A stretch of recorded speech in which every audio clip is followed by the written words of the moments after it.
Hey guys, Vertigo here. I hope you're having a good day wherever you are. Today, the focus will be on my shrimp and how they've been doing. In the future, I will go into more depth about each variety, how they're selected and bred, etc. Right now, I am running 8 tanks, all with dwarf Neocaridina shrimp, with the exception of one empty tank.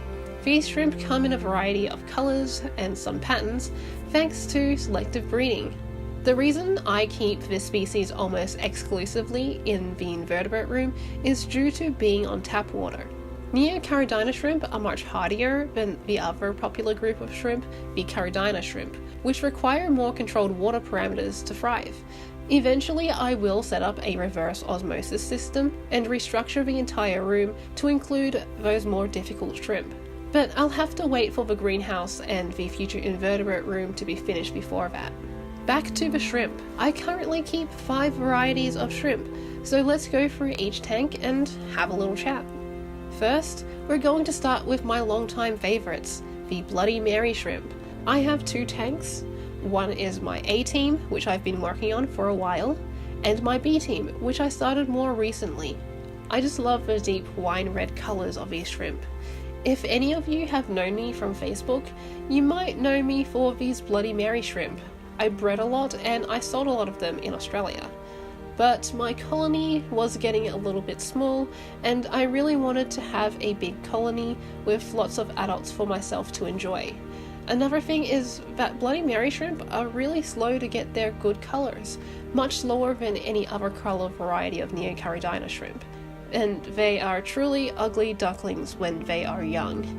So I stopped selling these shrimp for the past 4 months to recoup their numbers and take the time to enjoy them, grow them up a generation or 2, and get them to their best potential for selective breeding. This is truly a shrimp that requires patience if you want to see them at their best. Otherwise, you'll be getting rid of your first Bloody Mary colony within 6 months. You can see here that the B team colony isn't as a deep wine red as the A team. Some of these shrimp came from my Blackwater betta tank, which had a lot of Bloody Mary left over from days where I used to have a different dedicated Bloody Mary tank. Next up, we have my Black Cherry tank. This is a lineage that can sometimes give me slightly blue or brown offspring, so it's a work in progress. I want to select these shrimp to have a more solid black, with less of the blue and brown showing up. There's not much to say about this lot right now. They've been through a lot of soft culling and it's been slow going to get their populations back up. Down here is my second favourite of all of my shrimp, the Blue Dream shrimp. I've had a time with these shrimp. I started off with really poor quality Rillies that were wrongly sold to me as Blue Dreams, and I slowly incorporated better shrimp from other lines and a bit of blue diamond looking coals from my Black Cherry tank to deepen the colour of these shrimp. As you can see, the colony in this tank is absolutely booming and they look great. I'm waiting for the next generation to mature and breed before I want to sell any of these. I'm just really enjoying how far this colony has come, as well as this Cameroon moss that's doing very well. It looks like it's just about to attach to this decoration any day now. On the other side of my shrimp racks is my yellow cherry shrimp.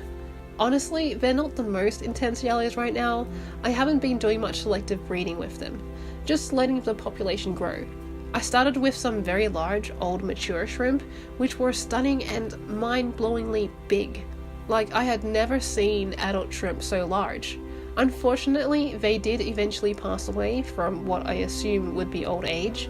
All of their offspring did continue their legacy. They're just nowhere near as big yet. I wonder how long it took for those big shrimp to really grow to that monstrous size. I really like the Subwassertang in this tank. I just look at it and it gives me good feelings. I put a little piece somewhere, it sinks, and it grows into this cute, fluffy green bush. I like Subwassertang. Next to the yellows, we have the orange sun-kissed and orange in a general sense shrimp tank. There are 2 lineages of orange shrimp mixed in here. This was originally an orange sun-kissed tank, but the shrimp weren't a very solid orange in colour. So I added another lineage of orange to see what would happen. This other orange is a bit closer to the yellow line in appearance, and as you can see, sometimes they have yellow offspring. I have to squint at these guys because it really does look like they are more yellow than orange. So I'm letting them breed, and then I'm going to pick out the ones I want to select for a better orange look. Funny story about this particular tank though. When I put this colony together, I actually noticed that these shrimp would 1. Have a whole bunch of molting issues and die, and 2. The adult females were actually trying to eat each other alive. I know some people say it's a myth about shrimp cannibalism, but I've witnessed a female shrimp pin down another live female shrimp to pick at furiously. The only thing that made her stop was to put more enticing food inside the tank. The victim was still alive and walked away looking rather stressed out. Because of this, I kept finding dead shrimp in the tank. To solve this issue, I changed the diet that I give to all my shrimps. Now they get fed every day with some form of pelleted food, and I give them a pinch of baby powder shrimp food and some bentonite for minerals on a daily basis. And so far, with 0 failed molts to boot this year, I would say bentonite gets my seal of approval. You might notice that the layout of this tank looks different from my others. This is kind of what I want for all of my shrimp tanks to look like in the future.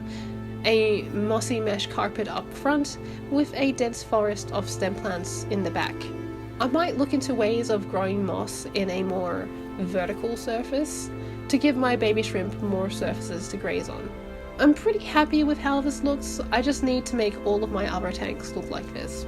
Here we are at our second to last tank now. This tank is for my cold shrimp. These are all the shrimp that didn't make the cut for my breeding programs, and they stay here until I sell them off at some cheap price. They do breed in here, which gives me some interesting results. When different coloured Neocaridina are mixed together, they'll interbreed and the colours will get all muddled.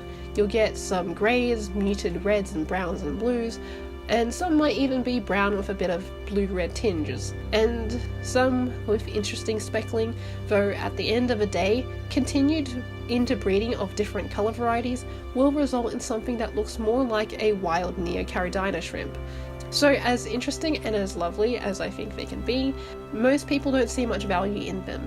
And to be fair, not as much effort was put into making them look this way, so I can really understand why. And here is our very last tank. As you can see, there is not much going on in here. There is no shrimp, just snails, java moss and a bit of bacopa plants. I was thinking of getting green jade Neocaridina shrimp in here. Green jades are a recently bred thing in Australia, so they're kind of a hot commodity right now. This means they're pricey and still aren't breeding true to quality right now, so I'm reconsidering that choice. I still want to collect every colour variety for my shrimp room. Maybe I should wait until green jade lines become more robust and solid. I've been thinking about doing blue Rilly shrimp instead in this tank. They're not as popular from a selling standpoint, but I really enjoy them and the variety that you can get out of blue Rillies. What do you think? Green jade or blue Rilly? That's it for now with my shrimp. I hope that you enjoyed this little look at what's been up. I think next time maybe we'll look at aquarium botanicals. I haven't decided yet, but in any case, I will see you next time.